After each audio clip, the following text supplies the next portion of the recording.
अस्सलाम वालेकुम गाइस, मेरा नाम है तलहा जहांगीर और नेक्स्ट सेशन में खुश आमदीद। मैंने आप लोगों को पीछे रैशनल नंबर पढ़ाया, इरेशनल नंबर पढ़ाया, रिकरिंग बताया, टर्मिनेटिंग डेसिमल्स बताया। अब मैं जो नेक्स्ट चीज़ सबसे पहले जो मैं एक आप लोगों से सवाल ये करूँगा कि आप लोगों ने मुझे पहले ये चीज़ बतानी है कि pi is a rational number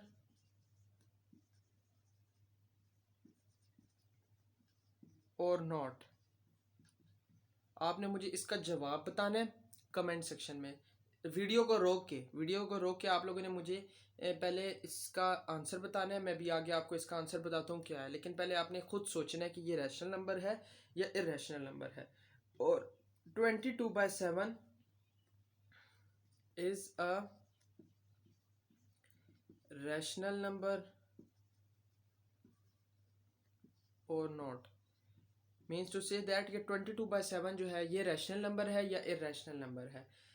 ठीक हो गया। ये पहले तो आपने मुझे ये सवाल बताना है, फिर नेक्स्ट हम लोग अंडर रूट वाले सवाल की तरफ जाते हैं। तो पहले आप लोग इसका ना कमेंट करें, नीचे वीडियो को रोक के आप लोगों ने कमेंट करना है और बताना है कि रैशनल नंबर है या इरेशनल नंबर है। ठीक है। तो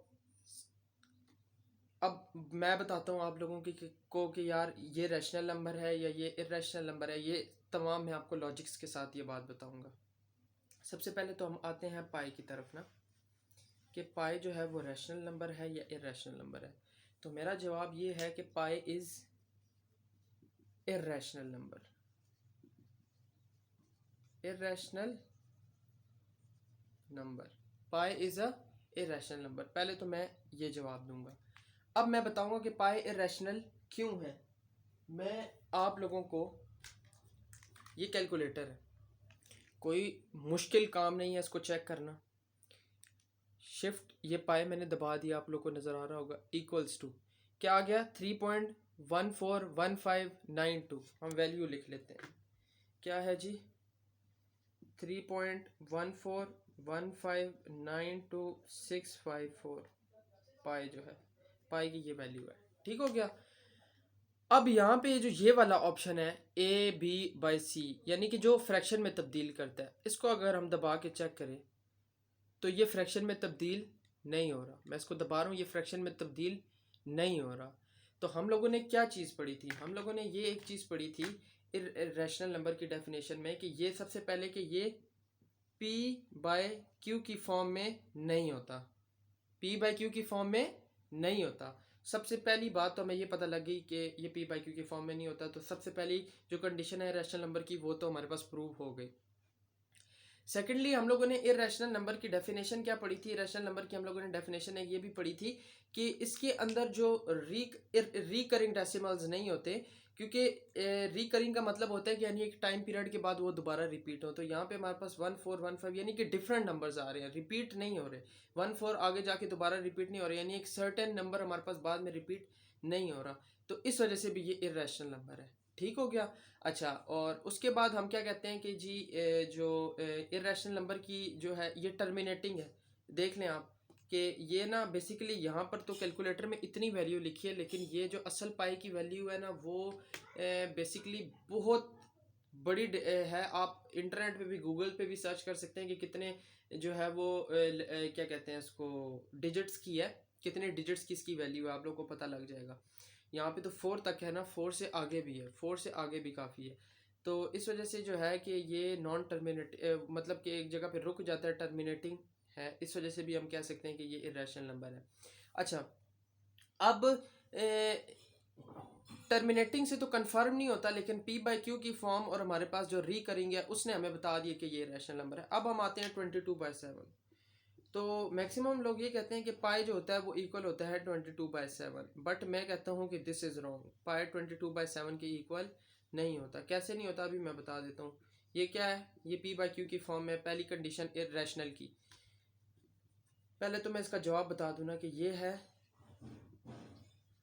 रैशनल नंबर। अब मैं आपको बताऊंगा कि ये क्यों है रैशनल नंबर। मैक्सिमम लोग ये कहते हैं कि पाई इज इक्वल टू 22/7, ये कहते हैं मैक्सिमम लोग। अभी भी आप लोगों के दिमागों में यही बात बैठी होगी, लेकिन अब मैं आप लोगों को कंफर्म कर देता हूँ कि पाई रैशनल क्यों है और पाई इरेशनल क्यों है और 22/7 रैशनल क्यों है, हालांकि दोनों की वैल्यूज सेम होती हैं। 22/7 को अगर हम कैलकुलेटर में लिखें, 22/7, 22/7 को अगर हम लिखें तो ये बनता है 3.142857। यहाँ पे क्या था, 3.1415।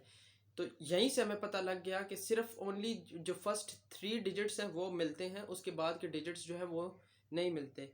तो ये क्या बनता है, ये 3.142857,143। फिर अगर हम इसको दबाते हैं, ये क्या पी बाई क्यू की फॉर्म में आ गया पी बाई क्यू की फॉर्म में, ये पी बाई क्यू की फॉर्म में, यहीं से पता लग रहा है पी बाई क्यू की फॉर्म में। लेकिन मतलब वो स्टेप वाइज चलने के लिए मैं आप लोगों को ये बात बता रहा हूँ। पी बाई क्यू की फॉर्म में आ गया तो ये रैशनल है। तो ये बात आप लोगों ने अब ध्यान में रखना है कि pi is not equal to 22/7। ठीक है, सिर्फ फर्स्ट 3 टर्म्स जो है वो मैच करती हैं। पाई जो है वो एक डिफरेंट चीज़ है, ये कांस्टेंट है। 22/7 जो है वो बेसिकली अप्रॉक्सीमेटली इक्वल टू होता है पाई के। ठीक है, इक्वल टू नहीं होता, अप्रॉक्सीमेटली इक्वल टू होता है। ठीक हो गया, तो पहली तो ये बात आप लोगों को पता होनी चाहिए जो बहुत ज़रूरी है। फिर हम चलते हैं नेक्स्ट क्वेश्चन की तरफ। वो है जी हमारे पास कि under root prove that under root 2 is an irrational number. आप लोगों को ना इस तरह का सवाल बोर्ड में आता होता है। देखें, अभी स्टार्ट हुई है फर्स्ट ईयर आपकी, और पहला सवाल ही जो है वो आप लोगों को मैंने बता दिया जो बोर्ड में आएगा आप लोगों का। वो क्या आएगा, prove that under root 2 is an irrational number. ये बहुत इंपॉर्टेंट सवाल है, ये मैक्सिमम आता होता है। अच्छा, अब मैं आपको बताऊँगा कि 2 की जगह और क्या क्या चीज़ें आ सकती हैं। ठीक है, सवाल क्या है जी, prove that under root 2 is an irrational number. ठीक है, ठीक है, prove that under root 2 is a irrational number. ये आप लोगों ने प्रूव करना है। तो प्रूव करने के लिए आप लोगों को, अच्छा अब पहले तो मैं ये बता दूं कि 2 की जगह क्या क्या हो सकता है। 2 की जगह डिफरेंट चीज़ें हो सकती हैं। 2 की जगह लाइक तमाम जो हमारे पास होते हैं, उसको क्या कहते हैं कि जो हमारे पास तमाम इरेशनल नंबर्स होते हैं ना, तमाम इरेशनल नंबर्स वो हो सकते हैं। तमाम इरेशनल नंबर कैसे हो सकते हैं, ये अभी मैं आप लोगों को बताता हूँ। ये इस तरीके से होंगे कि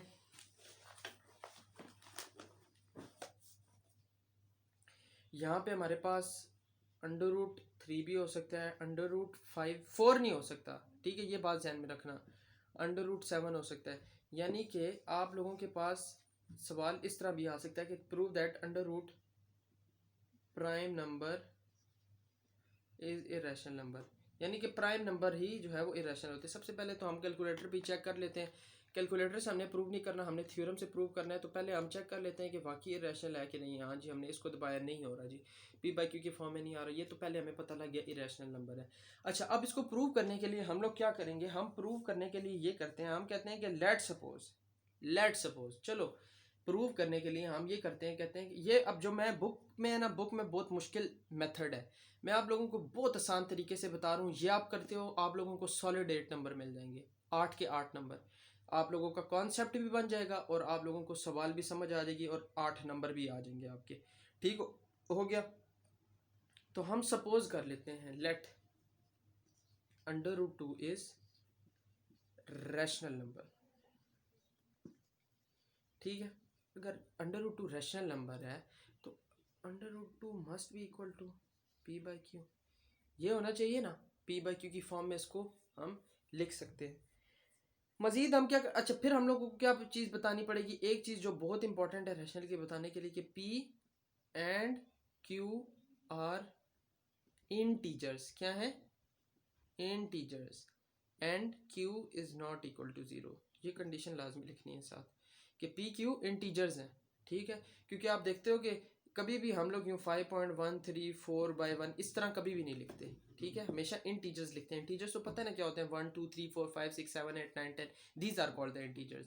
ठीक है, पॉइंट्स नहीं आते, जो हमारे पास काउंटिंग है उसको हम इंटीजर्स कहेंगे। अच्छा, फिर क्या होता है कि ये हमारे पास क्या हो गया, under root 2 is equal to p by q. इसको हम मजीद किस तरीके से सॉल्व कर सकते हैं कि अगर हम दोनों तरफ स्केयर ले लें।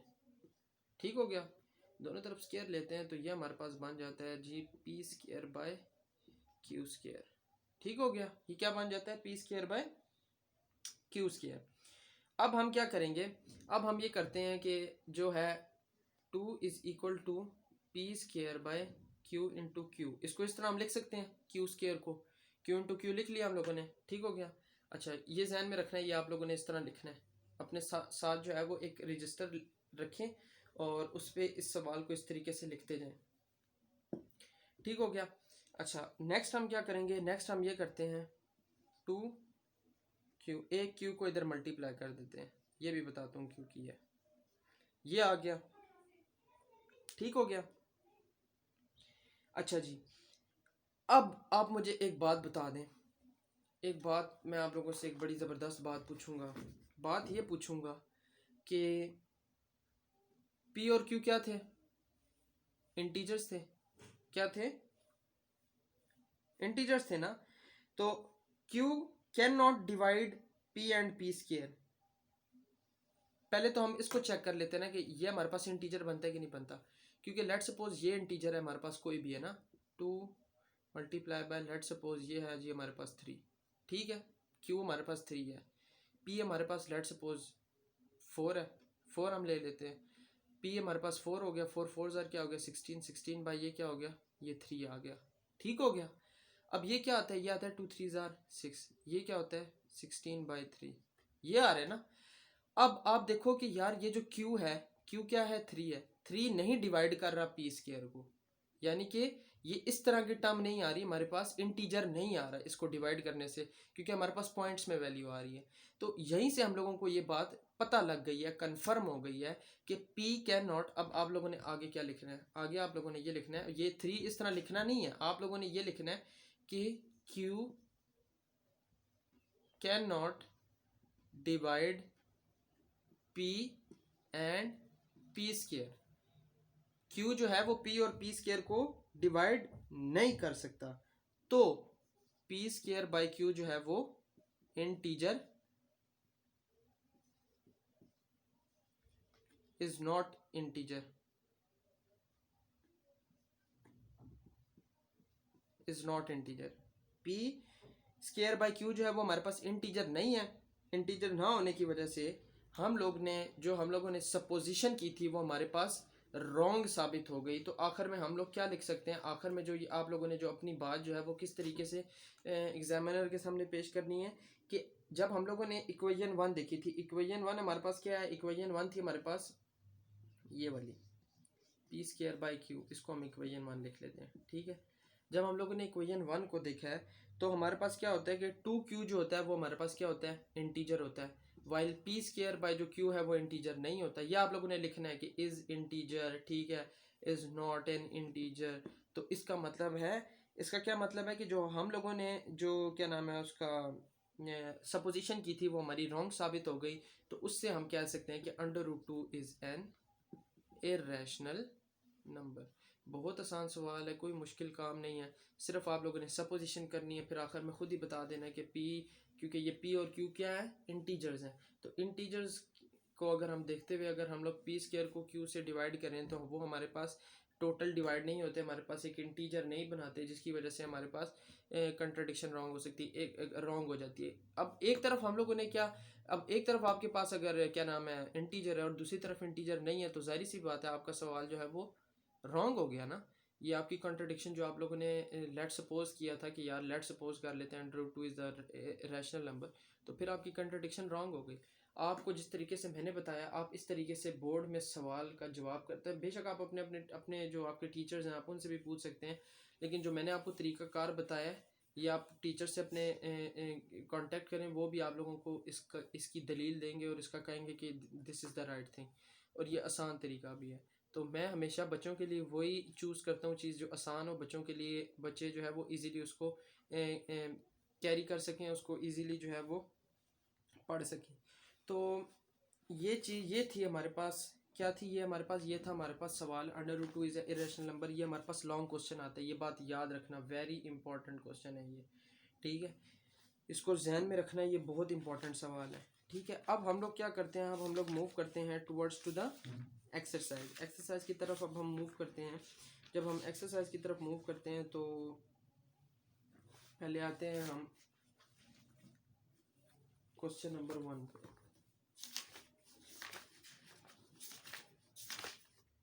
अच्छा जी, क्वेश्चन नंबर 1 क्या है हमारे पास जी? Exercise 1.1 question number 1। 2 मिनट यहाँ पे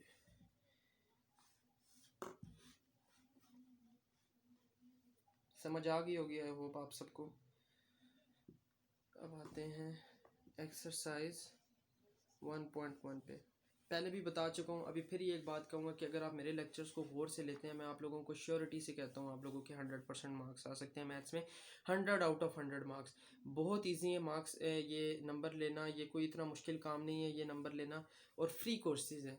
देखो यार, अगर आप लोगों को हलवे में चीज़ पकी पकाई मिल रही है, एक प्लेट में आपको पक्का पकाया हलवा मिल रहा है, तो आप अगर वो भी नहीं सही तरीके से खा सकते, तो मैं कहता हूँ कि यार फिर तो अल्लाह ही आप लोगों का निगहबान हो। तो अब हम लोग आते हैं क्वेश्चन नंबर 1 पे। वो हमारे पास क्या है? Which of the following set have the closure property with respect to the addition and multiplication. वो ये पूछ रहा है कि इनमें से कौन सा जो सेट है वो क्लोजर प्रॉपर्टी को सेटिस्फाई करता है with respect to addition, addition के रिस्पेक्ट से, एंड मल्टीप्लिकेशन के रिस्पेक्ट से।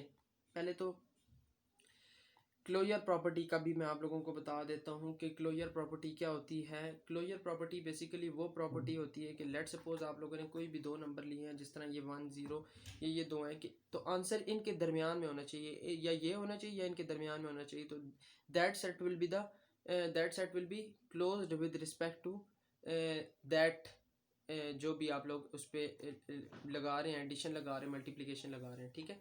तो अब हम लोग क्वेश्चन नंबर 1 लेते हैं और सॉल्व करते हैं पार्ट नंबर 1। क्वेश्चन नंबर 1 हम लेते हैं, पार्ट नंबर 1 हम लेते हैं, इसी तरह आप लोग को समझ आएगी। पार्ट 1 है जी हमारे पास 0, ये। अब हम लोगों ने ये बताना है कि यार ये क्लोज है with respect to addition multiplication या नहीं। तो हम लोग सबसे पहले विद रिस्पेक्ट टू एडिशन करते हैं। इसके लिए आप लोगों को कोई मुश्किल काम करने की ज़रूरत नहीं है। इस तरह का टेबल बना है, यहाँ पे प्लस लिख लें, यहाँ पे जो नंबर है वो लिख लें, यहाँ पे भी 0 लिख लें, यहाँ पे भी 0 लिख लें। तो 0 + 0 इज़ इक्वल टू 0। तो जाहिर सी बात, जो हमारे पास आंसर है वो सेम वही आ रहा है, यानी कि इस ब्रैकेट के जो अंदर है वही आंसर हमारे पास आ रहा है। तो इसका मतलब है closed with respect to addition. अच्छा, अब हम लोग लेते हैं मल्टीप्लिकेशन का, चेक करते हैं। मल्टीप्लिकेशन का साइन डाल दिया तो 0 × 0 0, ये भी है closed with respect to multiplication. ठीक हो गया, बस इतनी सी बात है, इतना आसान सा सवाल है, इसको इस तरीके से बताना है। इसी तरह मैं आप लोगों को पार्ट 4 भी करके बता देता हूँ। पार्ट 4 जो है वो इस तरीके से हुआ है कि क्या है जी, हमारे पास 1 - 1। ठीक हो गया, इसको आप किस तरीके से करेंगे? पहले वही विद रिस्पेक्ट टू एडिशन हम देखते हैं। अब इसमें कितने एलिमेंट्स आ गए? 2 आ गए, 1 - 1, ठीक है, 1 - 1 इस तरीके से हम लोग लिखेंगे। तो 1 + 1, 1 + 1 क्या आता है? 2। 1 - 1 क्या आता है? 0। -1 + 1 क्या आता है? 0। -1 - 1 क्या आता है? 2। अब बीच में जो है वो हमारे पास जो 2 है और -2 जो है वो आ रहा है, ठीक है। यानी कि इस सेट से में जो 1 से -1 में क्या होता है? 1 होता है, -1 होता है और 0 होता है, ठीक है। 1 0 एंड -1 इस तरीके से होता है ना। तो अब ये तो इससे ज़्यादा आ रहा है आंसर, तो इसका मतलब है कि क्लोज्ड नहीं है, closed, not closed with respect to addition, ठीक है। विद रिस्पेक्ट टू एडिशन ये क्लोज नहीं है। अब हम लोग मल्टीप्लिकेशन चेक कर लेते हैं with respect to multiplication. With respect to multiplication अगर हम चेक करें तो ये हम बता सकते हैं 1 - 1, 1 - 1, 1 multiply by 1 1, 1 multiply by -1 -1, 1 multiply by -1 -1 हो गया, और ये हो गया +1। अब ये देखें, ये हमारे पास आ रहे हैं, वही आंसर आ रहे हैं, इस ब्रैकेट के अंदर जो तमाम टर्म्स हैं वही आंसर आ रहे हैं। तो हमारे पास जो है this is closed with respect to multiplication. अच्छा, एक बात बता दूं, अगर इसमें कहीं पर 0 भी आ जाता तो तब ये क्लोज्ड था, ठीक है, तो उस पर घबराना नहीं है। तो ये हो गया हमारे पास question number 1। Exercise question number 1 आप लोगों को आई होप समझ आ गई होगी। अब हम मूव करते हैं towards to the question number 2। ये आप लोगों को यहीं से बता देता हूँ। Name the properties used in the following equation. Properties को हम लोगों ने बताना है use in the following equation. अभी मैं आप लोगों को पिछले लेक्चर में तमाम प्रॉपर्टीज़ पढ़ाकर आ चुका हूँ, जिसमें हम लोगों ने commutative property, associative property, distributive property, उसके अलावा मल्टीप्लिकेटिव प्रॉपर्टीज़ जो थी वो पढ़ी थी, additive identity, multiplicative identity, additive inverse, multiplicative inverse, ये तमाम चीज़ें पढ़ी थी। तो अगर वो आप लोगों ने से गौर से सुना है वो पार्ट, तो आप लोगों को ये चीज़ बहुत आसानी से समझ आ जाएंगी। जिस तरह लेट सपोज ये हमारे पास क्वेश्चन नंबर 2 है, 4 + 9 = 9 + 4। ये कौन सी प्रॉपर्टी है? ये है हमारे पास कम्यूटेटिव प्रॉपर्टी। कम्यूटेटिव प्रॉपर्टी हमारे पास क्या थी? कम्यूटेटिव प्रॉपर्टी हमारे पास थी a + b = b + a। ये क्या थी? Commutative property. ठीक है, कम्यूटेटिव प्रॉपर्टी हो गई। ठीक है, तो इसका मतलब क्या हुआ? इसका मतलब हुआ कि ये हमारे पास कम्यूटेटिव प्रॉपर्टी है। सिर्फ हमने प्रॉपर्टीज़ का नाम बताना है, उसको फॉलो करिए। इसको अगर हम देखें तो ये हमारे पास बनती है a + b + c = a + b + c। ये क्या है? ये हमारे पास एसोसिएटिव प्रॉपर्टी है। तो आप खुद देख सकते हैं इसको, ये इसमें a + b + c = a + b + c। तो यहाँ पे कोई भी नंबर हो सकते हैं। तो ये जो है ये हमारे पास एसोसिएटिव प्रॉपर्टी को शो कर रही है। अब इसको अगर हम देखें तो ये हमारे पास क्या बनता है? 1000 × 1 1000 × 1 हमारे पास क्या बन रहा है? 1000 × 1 हमारे पास बन रहा है मल्टीप्लिकेटिव आइडेंटिटी। कैसे मल्टीप्लिकेटिव आइडेंटिटी? क्योंकि ये देखो ये क्या है? मल्टीप्लिकेटिव आइडेंटिटी का एलिमेंट है, क्या है? 1 है। ठीक है, तो जब हम लोगों ने इसको इससे मल्टीप्लाई किया, ये बात अच्छा मैं आप लोगों को बता दूं कि जो मल्टीप्लिकेटिव आइडेंटिटी होती है वो होती है 1, और एडिटिव आइडेंटिटी जो होती है वो हमारे पास होती है 0। ये बात ध्यान में रखना। ठीक है, आइडेंटिटीज़ याद रखनी है। ठीक है, मल्टीप्लिकेटिव आइडेंटिटी होती है 1 और एडिटिव आइडेंटिटी होती है हमारे पास 0। तो इस तरीके से हमारे पास ये क्या हुआ? मल्टीप्लिकेटिव आइडेंटिटी हो गई। अगर इसकी तरफ हम देखें तो ये हमारे पास बनता है एडिटिव इन्वर्स। एडिटिव इन्वर्स क्यों बन रहा है? एडिटिव इन्वर्स इस वजह से बन रहा है, देखो a - a = 0। एडिटिव इन्वर्स क्यों बन रहा है? इस वजह से बन रहा है कि a + -a = 0। ये क्या है? एडिटिव इन्वर्स है। ठीक है, ये क्या है? एडिटिव इन्वर्स है। जिस देखो एडिटिव इन्वर्स क्या होता है? अच्छा, अब मैं आप लोग को एडिटिव आइडेंटिटी और एडिटिव इन्वर्स में रिलेशन बताने लगा हूँ। बड़ा आसान सा रिलेशन है।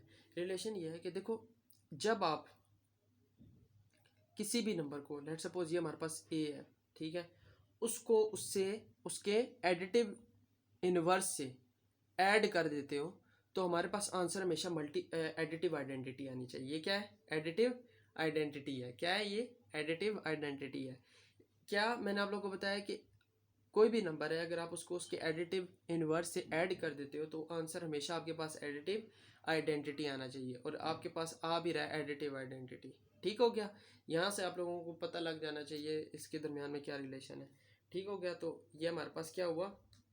ये हुआ एडिटिव इन्वर्स। इस प्रॉपर्टी का नाम हमारे पास हुआ एडिटिव इन्वर्स। ठीक है, अच्छा इसको अगर हम देखें तो ये हमारे पास क्या आता है? ये आता है हमारे पास डिस्ट्रीब्यूटिव लॉ। अच्छा, डिस्ट्रीब्यूटिव लॉ आता है। अब यहाँ पर आप देखो कि जो ए है वो हमारे पास लेफ्ट साइड पे है। ठीक है, तो अकेला जो एलिमेंट है वो लेफ्ट साइड पे है, तो ये हमारे पास लेफ्ट डिस्ट्रीब्यूटिव प्रॉपर्टी हो गई। ठीक हो गया? इसी तरह यहाँ पे हमारे पास राइट पे है, तो ये हमारे पास राइट डिस्ट्रीब्यूटिव प्रॉपर्टी हो गई। ठीक हो गया? इसको अगर हम देखें तो ये एसोसिएटिव लॉ एसोसिएटिव प्रॉपर्टी को करता है, क्योंकि a × b × c = a × b × c। ठीक है, तो और यहाँ पे यहाँ पे एडिशन का था, तो ये associative with respect to addition थी, तो ये मल्टीप्लिकेशन है, तो associative with respect to multiplication हो गई। ठीक हो गया?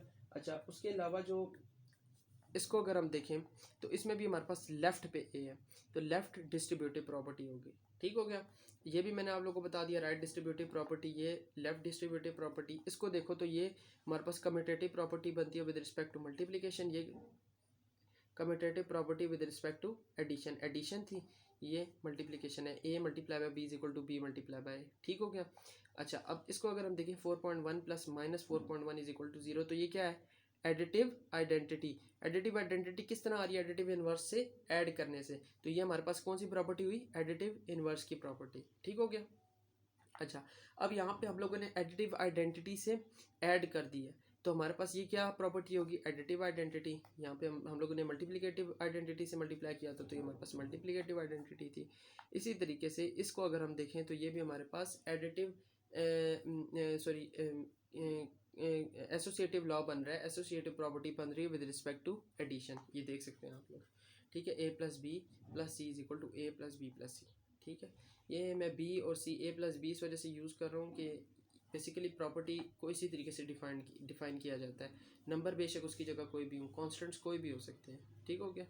अच्छा, तो ये मेरे ख्याल से आप लोगों को ये चीज़ समझ आ गई होगी। अगर आप लोगों को अभी भी कन्फ्यूजन है, तो जो अभी मैंने पीछे आप लोगों को एक लेक्चर दिया है पीछे, जिसमें मैंने तमाम प्रॉपर्टीज़ बताई हैं, उसको फिर एक मरतबा देख लें, तो शायद आप लोगों की कन्फ्यूजन्स ख़त्म हो जाए।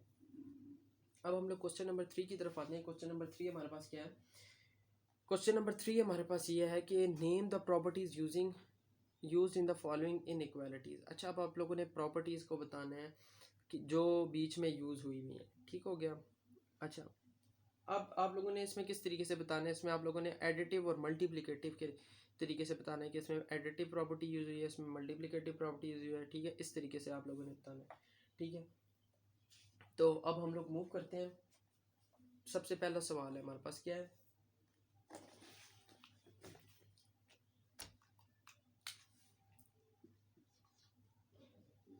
Question number 3 part 1।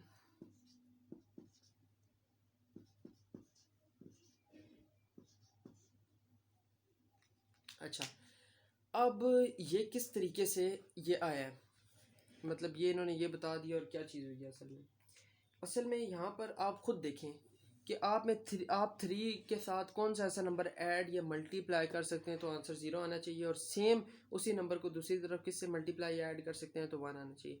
अगर हम मल्टीप्लिकेशन का देखें तो हम किससे मल्टीप्लाई करें, 3 को किससे डिवाइड करें, मल्टीप्लाई करें 3 को हम किससे मल्टीप्लाई करेंगे तो 0 आएगा, -3 को 0 से मल्टीप्लाई करेंगे, और अगर -2 को 0 से मल्टीप्लाई करेंगे तो वो 0 आएगा, तो मल्टीप्लिकेटिव प्रॉपर्टी तो नहीं हो सकती।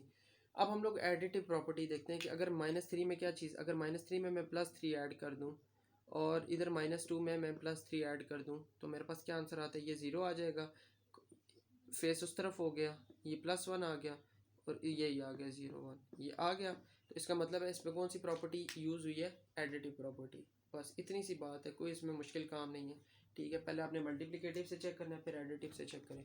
इसी तरह हमारे पास क्वेश्चन नंबर 2 है, उसको भी हम देख लेते हैं। क्वेश्चन नंबर 2 है हमारे पास -5 -4 इस तरीके से है, और आंसर हमारे पास आता है 2016, ठीक है। अब आप -4 को किस नंबर से मल्टीप्लाई करें तो हमारे पास 20 आता है, 5 4 20 होता है, -5 को -4 से मल्टीप्लाई करेंगे तो 20 आएगा। जिस नंबर से इधर मल्टीप्लाई करना है उसी नंबर से इधर मल्टीप्लाई करना है, जिस नंबर से इधर ऐड करना है उसी नंबर से इधर ऐड करना है, समझ गया ना बात। तो 4 से आपने इधर मल्टीप्लाई किया, -4 से इधर भी -4 से मल्टीप्लाई करते हैं तो हमारे पास 16 आ जाता है। तो जब आप -4 को 5 को मल्टीप्लाई -4 करते हैं और -4 को मल्टीप्लाई बाय -4 करते हैं तो ये हमारे पास +20 साइन इधर हो गया और ये 16 आ गया, ठीक हो गया। ये चीज़ समझ गया ना बात। तो यहाँ पे हमारे पास कौन सी प्रॉपर्टी इस्तेमाल हुई, मल्टीप्लिकेटिव प्रॉपर्टी इस्तेमाल हो गई, ठीक हो गया। अच्छा, इसी तरह हम पार्ट 3 पे जाते हैं। पार्ट 3 पे जाते हैं तो वो हमारे पास कुछ इस तरह का है, 1 -1 और ये हमारे पास -3 सॉरी -5 इस तरह। तो अब आप यहाँ पर ख़ुद देखो कि आप किस नंबर के साथ मल्टीप्लाई या ऐड करते हो तो हमारे पास आंसर ये आ जाता है। अगर हम लोग 1 को -3 के साथ मल्टीप्लाई करें तब -3 आता है, 1 को -3 के साथ मल्टीप्लाई करें तो -3 आता है। तो फिर हम -1 को मल्टीप्लाई बाय -3 करें तो ये तो +3 आ जाता है। इसका मतलब है कि ये नहीं है, क्योंकि यहाँ पे तो -3 आ गया लेकिन -5 की जगह +3 आ रहा है, तो हमारे पास ये मल्टीप्लिकेटिव प्रॉपर्टी नहीं हो सकती। अब हम दूसरी देखते हैं। अगर मैं -1 में -4 ऐड करता हूँ, इसी तरह -1 में -4 ऐड करता हूँ तो ये -3 आ जाता है और ये आ जाएगा -5, ठीक हो गया। तो इसका मतलब है ये इसमें फिर एडिटिव प्रॉपर्टी इस्तेमाल हुई है। ठीक हो गया। अच्छा, अब हम लोग नेक्स्ट क्वेश्चन देखते हैं कि लेट्स सपोज ये we have a question number 4। Question number 3 part number 4। ए ये है और माइनस ए, इसमें तो साफ पता लग रहा है हम लोगों ने मल्टीप्लिकेशन किया, इसको -1 से मल्टीप्लाई किया, इसको भी -1 से मल्टीप्लाई किया, तो जिसकी वजह से -a और 0 हो गया। ठीक है, 0 multiply by -1 is equal to 0। अच्छा, उसके अलावा फिर नेक्स्ट जो हमारे पास सवाल है वो है कुछ इस तरह का।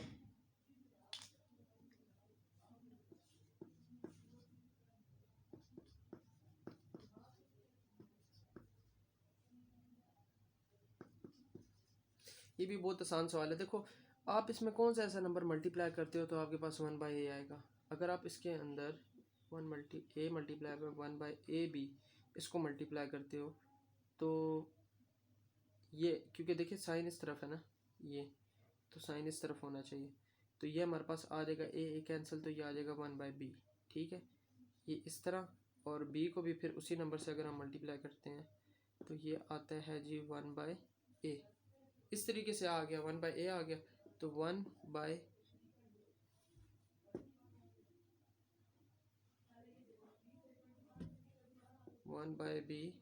Is greater than 1/a।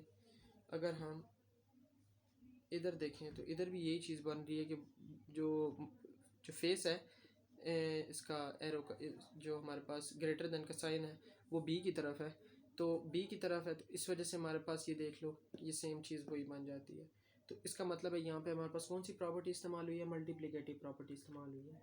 और लास्ट क्वेश्चन में भी हमारे पास मल्टीप्लिकेटिव प्रॉपर्टी इस्तेमाल हुई है, वो आप लोग खुद कर सकते हैं अगर आप लोगों ने क्वेश्चन और से देख लिए। नेक्स्ट क्वेश्चन की तरफ जाते हैं, वो है हमारे पास prove the following rules of the addition. ठीक है, हम लोगों ने following rules of the addition को प्रूव करना है। वो किस तरीके से हम प्रूव करेंगे वो भी मैं अभी आप लोगों को बता देता हूँ। ठीक है, बहुत आसान सवाल है, लेकिन ये बात ध्यान में रखना कि आसान सवालों का मतलब ये नहीं है कि पूरी एफएससी बहुत आसान है। आसान बेसिकली चीज़ें आसान ही होती हैं, अपने लिए इंसान खुद चीज़ें मुश्किल बनाता है। मुश्किल कैसे बनाता है, मुश्किल ऐसे बनाता है कि वो रोज़ का रोज़ नहीं पढ़ेगा तो मुश्किल होती जाएंगी चीज़ें, सिलेबस ज़्यादा इकट्ठा होगा। हर बच्चे का माइंड एक जैसा होता है, हर बच्चा जल्दी से जल्दी कैप्चर कर लेता है चीज़ों को, बट ये है कि उसको प्रैक्टिस नहीं करता। और फर्स्ट ईयर में प्रैक्टिस के बगैर आप नंबर नहीं ले सकते। 100% नंबर आप ले सकते हैं सिर्फ आप अगर मेरी बातों पर चलें तो। क्योंकि मेरे भी नंबर फर्स्ट ईयर में 99 नंबर आए थे बोर्ड में, और प्री बोर्ड में मेरे 100 नंबर थे। वो सिर्फ इसी वजह से आए थे कि जो है वो प्रैक्टिस, जब आपका टेस्ट हो या जब आपकी असेसमेंट हो या जब भी आपको टीचर कहे कि यार आपका आगे जो है इस चैप्टर का इस तरीके से टेस्ट होगा या इस तरीके से वाई या जो भी है, तो आप लोगों ने उस चैप्टर की इस तरीके से तैयारी करके जानी है जिस तरह आपका पेपर है। तो जब आप ये सोच के जाएंगे, तैयारी करके टेस्ट देंगे, ठीक है, तो इजीली आप 100% मार्क्स गेन कर सकते हैं। ठीक है, तो अब हम लोग नेक्स्ट क्वेश्चन की तरफ जाते हैं, क्वेश्चन नंबर 4 की तरफ जाते हैं। क्वेश्चन नंबर 4 की तरफ जाते हैं। क्वेश्चन नंबर 4 है जी हमारे पास, पार्ट 1 है हमारे पास, a/c plus b/c is equal to a+b/c। अब हम लोगों ने इसको प्रूव करना है।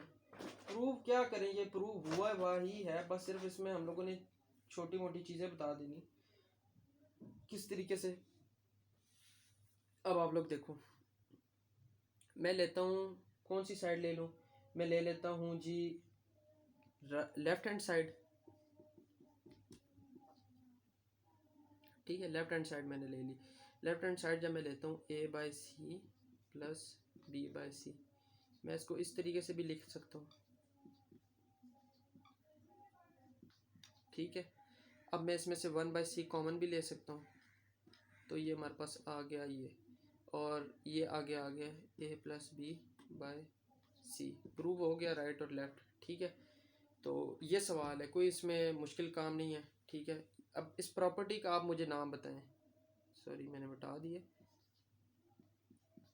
ये क्या प्रॉपर्टी है, ये कौन सी प्रॉपर्टी है, इस प्रॉपर्टी का मुझे नाम बताएं। इस प्रॉपर्टी का किस तरीके से आप, जब आप लोग यूं करते हैं 1/c। तो ये कौन सी प्रॉपर्टी बनती है?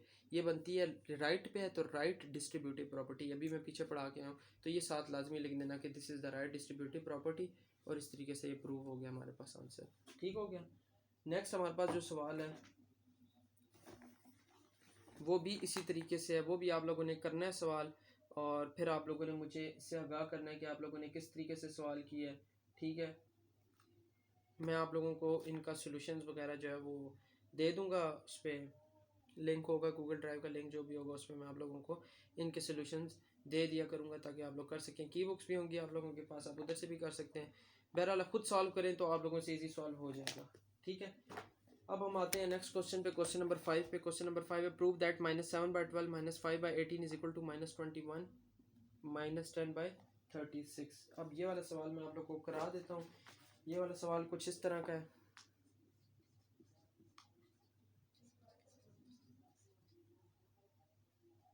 -7/12 -5/18 इज इक्वल टू -21 -10/36। अच्छा जी, आप लोग इसको किस तरीके से सॉल्व करोगे? सबसे पहले तो हम लोग ले लेते हैं left hand side. Left hand side लेते हैं तो ये हमारे पास कुछ इस तरीके से बन जाएगा 7/12 मल्टीप्लाई बाय -1 फिर प्लस 5/18 इंटू -1। ये हो गया, ठीक हो गया। ये आ गया ना, माइनस आप लोगों ने दोनों तरफ कॉमन ले लिया, मतलब -1 को आपने दोनों तरफ लिख लिया। फिर आप इसको किस तरीके से लिख सकते हो? 7/12 प्लस 5/18 -1। ये आ गया हमारे पास। ये हमारे पास कौन सी प्रॉपर्टी है? Right distributive property. ठीक हो गया। यहाँ तक तो आप लोगों को ये बात पता लग गई होगी, ये देख लें। ठीक है, फिर नेक्स्ट हम लोग क्या करेंगे? नेक्स्ट हम लोग, बहुत आसान काम है, कोई मुश्किल काम नहीं है। नेक्स्ट हम लोग ये कर लेंगे कि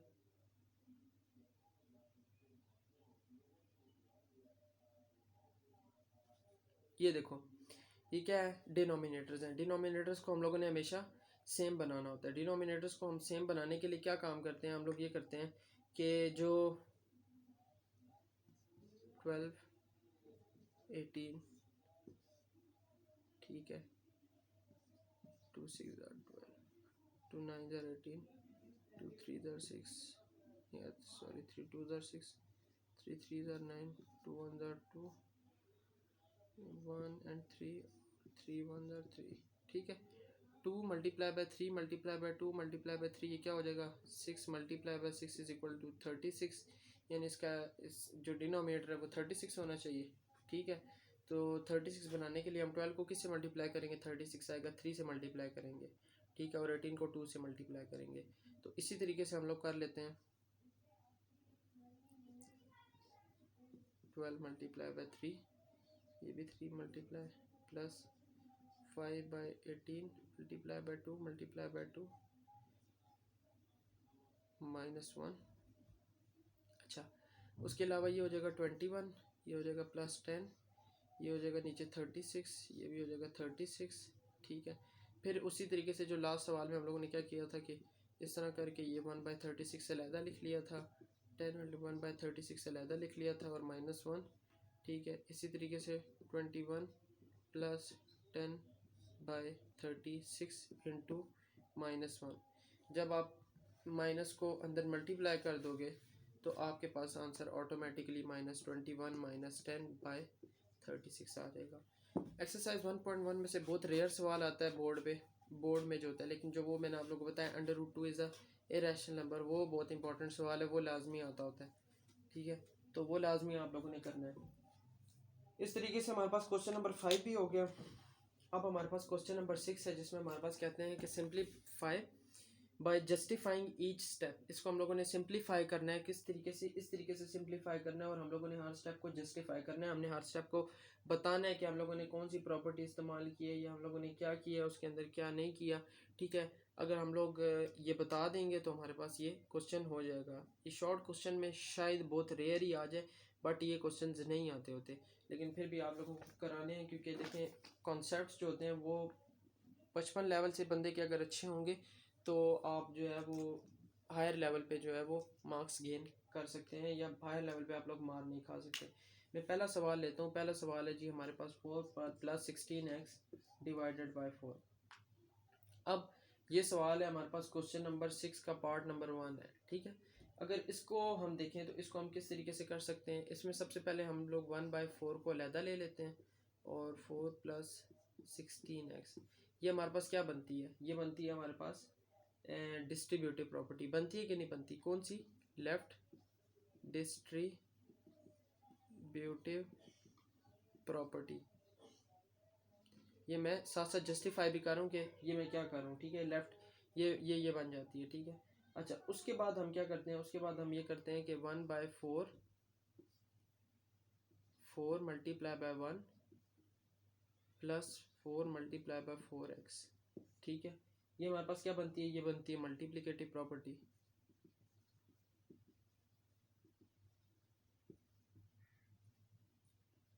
ठीक है। इसमें से अब हम 4 कॉमन ले सकते हैं। 1/4 4 हम लोगों ने कॉमन ले लिया तो ये 1 प्लस 4x बच गया, ठीक है। इस तरीके से मल्टीप्लाई हो गया, ठीक है। ये अब हमारे पास क्या बनती है, यहाँ पे जो ये कैंसिल हो जाएगा तो ये हमारे पास बनती है मल्टीप्लिकेटिव इनवर्स, ठीक है। मल्टीप्लिकेटिव इनवर्स बन जाता है, ठीक है। फिर आखिर में हमारे पास क्या बचता है, आखिर में हमारे पास बचता है, मैं यहाँ ये सवाल यहाँ पे कर रहा हूँ। आखिर में हमारे पास बचता है 1 इंटू 1 प्लस 4x। ये 1 बच गया ना, 1 क्या है, मल्टीप्लिकेटिव आइडेंटिटी, ठीक है। ये हमारे पास बन गया, सही है। और फिर हमारे पास आखिर में आंसर क्या आ जाता है, इसको जब हम अंदर मल्टीप्लाई कर देते हैं 1 plus 4x is the answer. इस तरीके से हमारे पास आंसर आ जाता है। हम लोगों ने तमाम स्टेप्स को जस्टिफाई भी कर दिया और हमारे पास आंसर भी आ गया। इस तरीके से सवाल है। नेक्स्ट आप लोग इजीली सवाल कर सकते हैं, कोई मुश्किल सवाल नहीं है। तो इस तरीके से हमारे पास एक्सरसाइज 1.1 का जो है वो इख्तिताम होता है। आई होप कि आप लोगों को चीज़ें समझ आ गई होंगी। अगर नहीं समझ आई तो आप लोगों ने जो है वो कमेंट सेक्शन में लाजमी बताना है कि आप लोगों को ये बात समझ नहीं है। सेकेंडली ये बात भी बता दूं कि हम लोगों ने फेसबुक पेज भी बनाया हुआ है, फेसबुक ग्रुप भी बनाया हुआ है। आप लोगों को जो है वो फेसबुक पेज का लिंक इधर ही मिल जाएगा चैनल में, और आप लोग हमारे फेसबुक ग्रुप पे भी जो है वो आकर हमसे वहाँ पे सवाल कर सकते हैं। आप लोगों को बाकायदा वीडियोस बना के दी जाएंगी सवालों के जवाब में। तो जवाब के लिए आप लोग को एक वीडियो बना के दी जाएगी जो भी आप लोग को क्वेश्चन समझ नहीं आ रहा। और आई होप कि आप लोग को पसंद आ गई होगी। जाने से पहले बस चैनल को सब्सक्राइब कर दें, वीडियो को लाइक कर दें, और साथ बेल आइकन को भी दबा दें ताकि आने वाली वीडियोस की आप लोगों को खबर पहुंच सके। तो बहुत शुक्रिया। तो मेरी तरफ से अल्लाह हाफ़िज़।